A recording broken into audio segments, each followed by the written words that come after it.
Welcome, Sega fans, to a special Sega Guys update. I am joined, as ever, by my friend and co-host of the podcast, James the Segaholic. But this isn't a podcast. This is a special little extra segment that we're doing. James, how you been doing? It's been a while since we were able to get behind the mic. Yes, mate. First time behind the mic since I think the third week of June. It's been that long, the Sega Rally Pod, but I'm doing well, mate. Baby and wife are doing well, so good to come on and share this update that for some exciting homebrew stuff that we were sent last night.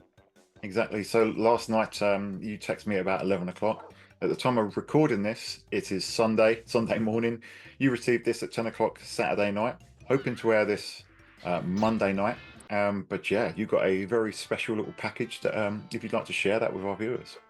Yeah, certainly. So I've been gabbing away to Frogbull, on Twitter DMs for quite a while now, and obviously kind of just gabbing away about various things, games, gaming pass and stuff like that. And he said yesterday that he was happy to share with ourselves, obviously, and the Shiro, group as well, a playable demo of his Crash Bandicoot on SEGA Saturn project, which features the Road to Nowhere level, which is the, you know, quite notorious, mist covered, destroyed kind of bridge, which gets increasingly more difficult as you progress through the level. And yeah, mate, tried it out last night. Obviously, messaged you to say that I'd been sent it. Put it through its paces, and it's absolutely fantastic. It runs great. Controls are really really responsive. It's got that great kind of Saturn aesthetic to it. So I mate, just it's phenomenal. I mean, I know obviously I sent it to you late last night, so you had a chance to try it this morning. What was your Yep. kind of takeaway on it? Yeah, so it's quite funny that that this all happened last night because obviously before we had family movie night and before we sent the kids to their bed and me and the missus sat and watched House of Dragons, while they were all getting their stuff together, I was actually playing Crash Bandicoot Insane Trilogy, just came onto Game Pass. Uh, I've never been a massive Crash Bandicoot fan, but my wife loves it, and we had the disc and I got so far, and because it was on Game Pass, I thought, you know what? I need to finish this game at some point, so I've never beaten it. Loaded it up, and funnily enough, I was actually on the temple level that comes before the Road to Nowhere, Mhm. which is yeah, just Naughty Dog, obnoxious level design with the disappearing platforms and the arrows that come out and the snakes and the fire that you have to jump on the fire platforms. So I got past that and actually got to the Road to Nowhere on the remaster. And then yeah, obviously you messaged about this last night. And the funny thing is that this plays distinctively Crash Bandicoot like, the physics feel spot on, the movement Yep. feels spot on, and the level design is obviously a little bit different because it's not completely content complete. So you're missing Yep. things like the crates. A lot of the crates in the actual level are exploding ones, which is a real pain in the ass. It's missing the enemies. I swear I've lost so many lives to that bloody warthog over the years. So yeah, as you say, mate, it's an infamous level. Frogball's design is quite different because it has to play on what it's got. So you haven't got the disappearing slats in the bridge, but you are trying to jump on those steps that get increasingly more challenging. I couldn't actually make it to the end of the stage, could you? No, I got to the third lot of single kind of planks. And kind of Frog Bill's been saying to me, "Have you got to the end yet? Have you got to the end of the bridge yet?" And I'm not sure if he's saying that because there's an Easter egg at the end that he wants us to see. So I've messaged him this morning because he's asked me again, "Have you got to the end?" And I'm like, "Not yet, but I'm determined to get there." But it's like it's addictive and infuriating at the same time. Like Yeah. I've swore at this so much. Like last night I was dying that often that like my wife says to me, James, turn that TV down because all you kept on here was the because I kept on falling between the planks. And it's like, and like the first kind of two or three, you can actually time it to, you know, jump over like and catch each one.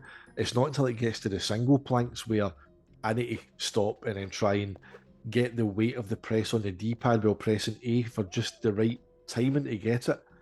And on those single plank levels, see whenever you're like halfway across, mate, it's pressure builds. It's like the palms are starting to sweat because you're Yeah. like, it's, it's brilliant. It's so addictive but infuriating. And as you said, like the kind of crates aren't there, the apples, the enemies, but he is working on like replicating those. So what this is here isn't the final version of it by any means. He is still working on it. It was just great that, obviously he's entrusted us to have a look at it. Because like, in kind of previous videos, both on his channel and anything we've kind of covered on his kind of previous content, like his Metal Gear Solid or his Final Fantasy VII stuff, there's been people out there going, "Oh, this is quite clearly fake," and it's like just obnoxious comments. But as we showed at the start of the footage that you're seeing, like that's it loading from my Fenrir. I put a nice little bit of cover art on there as well to make it blend in with the rest of the games. So it's running on a real Sega Saturn on a Fenrir ODE. Boots up exactly like any other Saturn game would. And I like the fact that when it loads up, it doesn't say Sony Computer Entertainment. It says Frogbull Computer Entertainment, which I thought was quite cool. It's just great fun. What you said about the physics, the weight of Crash, it feels identical to how he does on PS1. Is Yeah. that kind of the weight of it, the timing of the jumping? He's absolutely nailed the controls coming across as well. We need to get to the end, mate, because I don't know. He keeps on saying you need to get to the end. There must be something there. There's an Easter egg or something. There must be. Either that or it just keeps repeating and it's a big troll on us. But Yeah, yeah, I I wouldn't mean, be surprised. That'd be funny, wouldn't it? yeah. But yeah, I mean, it looks great as well. I mean, obviously you've got a lot of the assets there because you do have the bonus level that starts off, and it's great to see that you've got the crates there, you've got the metal blocks that are active platforms, which is exactly like the PS1 original, and then you've got the portal that you jump into. Usually you have Yeah. the other Bandicoot there. Um, and that all looks great. It's just the visuals just really hit on this one. They're superb. The transparency effect or the fog effect that you've Oh, got on the beautiful. Road to Nowhere stage, and it's a shame that he's so high up on the bonus stage and that you're running towards the cat towards away from the camera because there was a part where I was trying to time one of my jumps, so I walked towards the camera and I died anyway. But then I just started moving them around on the first section because you've got a lot more room there. And what hit me was just how well animated and expressive and detailed Crash is. He looks fantastic in this game. He looks Yeah, right at home on the Saturn. With his face all just looking like aloof and just a bit mental. Um, it's his expressions and the visuals all look great. And you've got all like the opening like tribal pillars that you've got at the start. It just all that's looks right. absolutely phenomenal.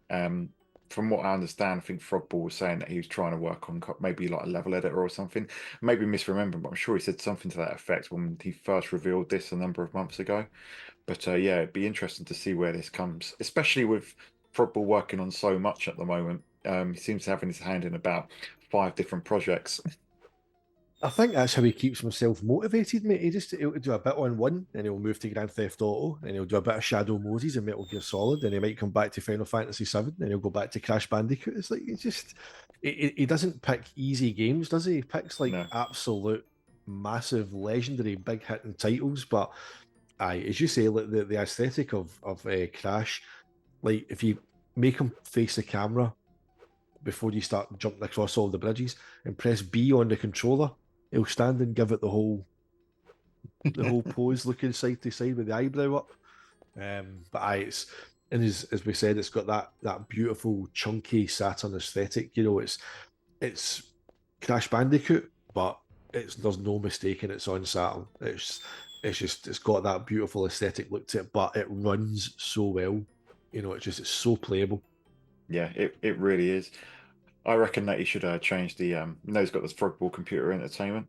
He needs to change the next title card to say Naughty Frog. Got to But keep yeah, I don't know. himself right, mate. Yeah, I don't know where he's finding the time, mate, because yeah, he's doing all this work on Metal Gear Solid 2 on Dreamcast, Shadow Moses on the Saturn, Final Fantasy on the Saturn. But GTA 3, like I was going through where he said, "Oh, I've cataloged all the texture differences," and I actually did go through them all. Um, and it's astonishing the stuff that he's doing for the GTA 3 project and for all this other stuff. I can't believe where he's found the time for this. But yeah, I think if people enjoy what they're seeing here, obviously there's not going to be a public ISO of this, as far as No, we know. This one we won't be sharing at all. It's a burn after no. reading job. So don't ask. But if you do enjoy seeing what's the progress on this project and all the others, definitely make sure that you check out Frogbull's social media accounts, his YouTube channel, which he posts these updates on, and support him on Patreon because I'm sure that your any support through there will really help move these projects along. Yeah, and I think when he did the update himself of the kind of gameplay video for Crash on his own channel, he thanked the kind of Patreons, obviously of which we are one, because it helped him buy new equipment for like capturing, better quality footage. So, got to remember this is one guy, and just to say we didn't get this build because we're Patreons. You know what I mean? That's not to say oh you've paid your way in. It's like we've got a good relationship with Frogbull that we've built up over kind of months. So very honoured that he's chosen to allow us to actually get our hands on with it and try it and bring you guys an update. So yeah, if you can support him, please do so because it's one guy and what he's doing, in his own time is insane. So hopefully these projects all get finished and all, see the light of day. But you got to think the guy's doing that many things, just appreciate him for what he's doing, you know what I mean? Because it's Yeah. phenomenal work.